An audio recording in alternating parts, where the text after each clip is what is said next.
Successional planting. Welcome to Gardening with Ben. Today we're going to talk about successional planting. Now this is a perfect time to be starting successional planting.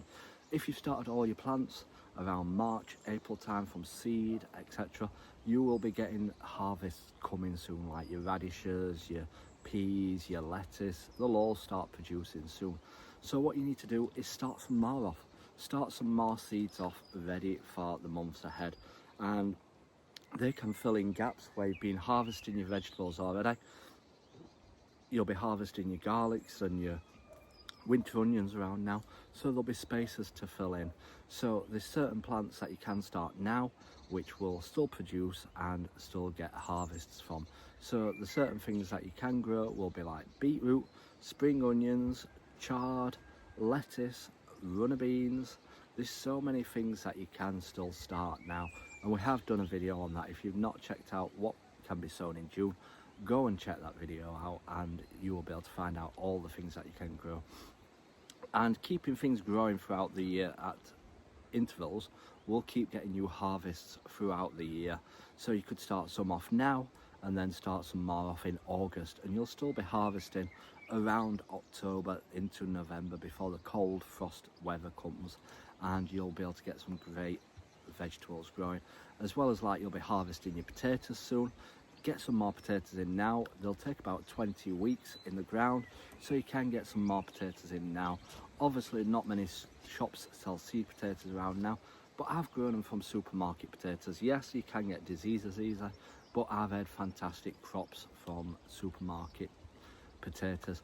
And for your Christmas potatoes, you'll be wanting to sow them in August, but you'll want to sow them in tubs and have them outside and then bring them into the greenhouse or polytunnel around end of October, November time, because the cold weather will kill them off. So you need to keep them in the polytunnel until Christmas time, and that is when you will be harvesting them. So if you're wanting successional growing, get things sown now and you will continue that harvest all the way through the year and keep vegetables growing. That is how I keep my beds filled all the year round, so that there's something that I can always pick and harvest, as things will be ready at different times of year. Unfortunately, things aren't all ready at the same time, so you'll be harvesting all at the different periods of time. Radish is a great one as well. If you've got room for radish, sprinkle some in between the gaps of vegetables and you will get some radish harvests as well. There's always things that can fill gaps in and spaces, and just keep on sowing. That is all I say.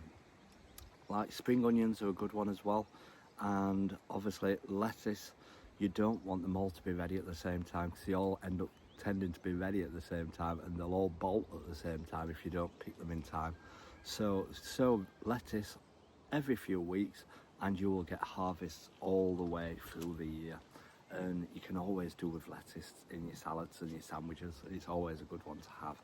So if you're wanting harvest throughout the year, keep successional growing and keep sowing on a regular basis for those harvests all the way through the year, and for delicious crops in your allotments and gardens.